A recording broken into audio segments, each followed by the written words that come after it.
Hello and welcome to my home. This is where I've been self-isolated for the past 10 to 11 weeks because of this horrible virus. Um, I've kept myself really busy, and I'm making new work, which you're going to see a little sneak peek of. Before the lockdown, I was going to go and show new work at the Tate, which was unbelievably exciting as part of the adventures of Jason the Argonauts. Jason, and you're going to see some of my Argonauts in a little while. Um, so I was really excited. It was cancelled because of lockdown, and I spoke to New Direction how we could make this happen. Um, and we're going to do that. We're going to make this happen. I'm going to share the work with you guys in London through the power of technology and my friends at Hot Knife Digital Media. We're going to make work appear that you would have seen. You're going to see an old friend in one of my inflatable sculptures, and we're going to give you a little sneaky peek at some work that I'm making at the moment as part of an award that I won, which is woohoo, called the Adam Reynolds Award. Thanks to Shape Arts for that. And yeah, you're going to see that, which is not going to be unveiled formally till September 2021 next year. So um, it's going to be really lovely to sort of share, give you a little sneak peek early. So you're going to see things appear in my garden. You're going to see the physical inflatable sculpture and a few other things, a bit of augmented reality as well. So me having fun with that. And as promised, here's where a bit of the magic happens. So in a minute, you're going to see some of my sculptures that are going to appear as if by magic and a bit of technology just to the side of me.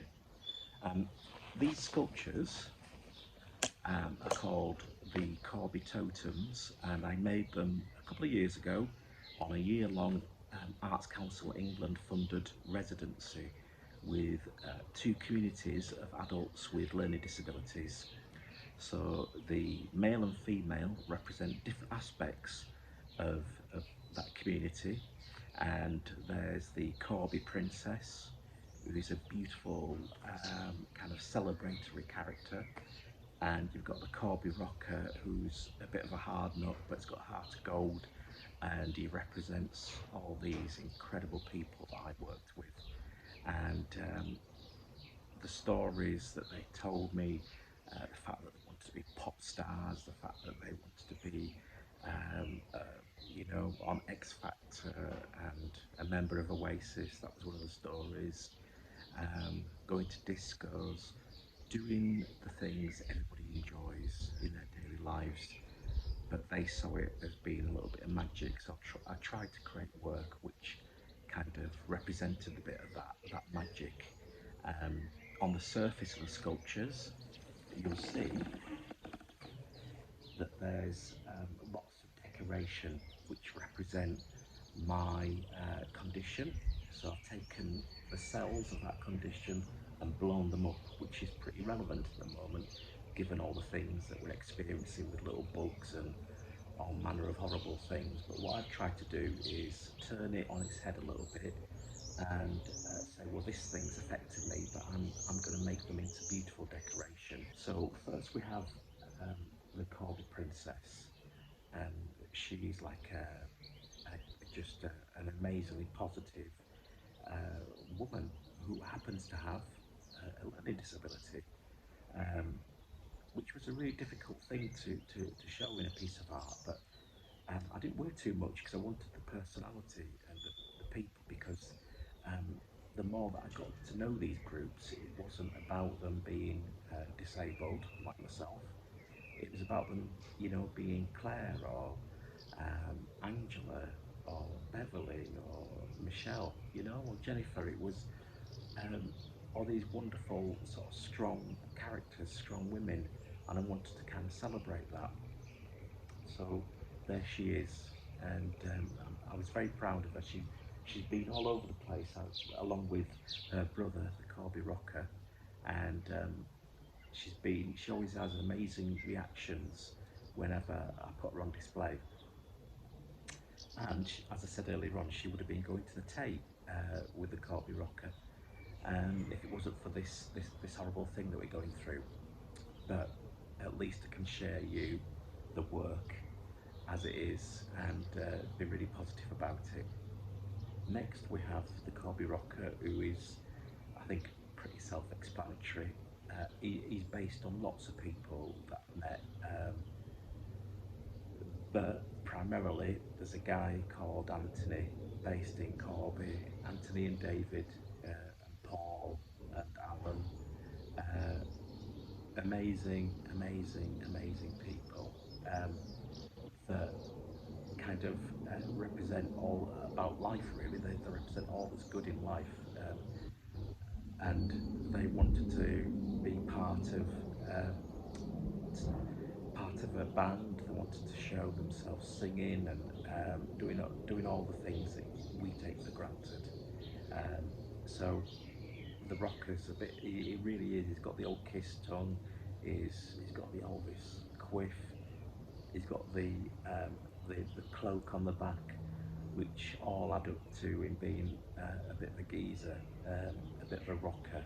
And again, it's about sort of celebrating life.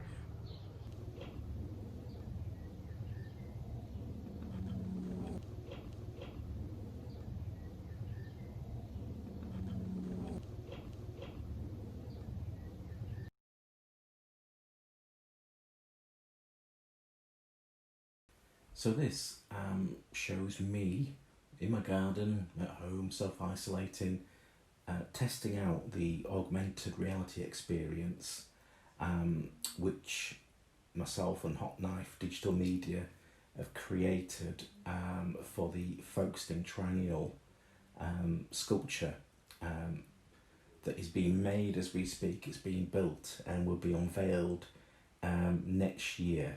And it tells a story of William Harvey, who discovered how the circulation system worked in the human body.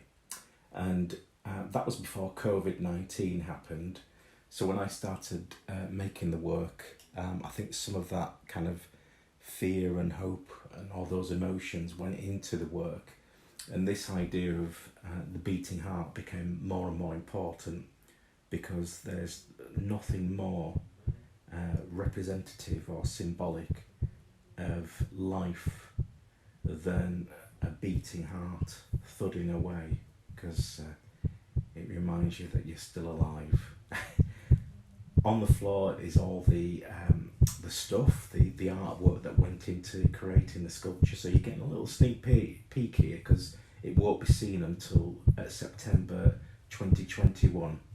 And there I am with a big old heart with all the hope in the world.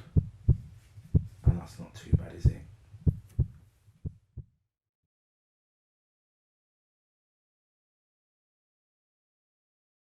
This is the Rhubarb Totem inflatable sculpture. It's my first inflatable sculpture, and it's called the Rhubarb Totem because I was commissioned for the International Yorkshire Sculpture Festival and Wakefield Art House to work with visually impaired people in Wakefield to create a kind of piece of sculpture that represented that community. So you can see his stick that he uses to get around. Also, it's called the Rhubarb Totem because Wakefield is the centre of the universe for rhubarb, apparently. And they even do tours up there. The colours that are on him, the red, white and blue, are the colours of Wakefield Trinity, who are my rugby team. And he's based on a sketch that I did 30 years ago when I was an art student, something that I saw, so hence the Y fronts. So there he is in his glory, the Rhubarb Totem, all 8.5 foot of him.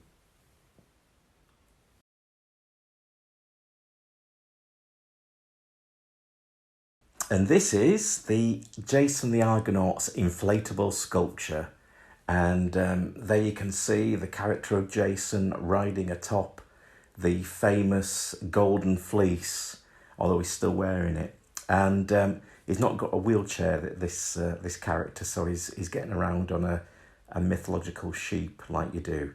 All the names of people involved in this project are proudly emblazoned on the T-shirt of this character, and he's proudly pointing to a better future for us all. He's got all his tattoos, his mask, and he's ready for action.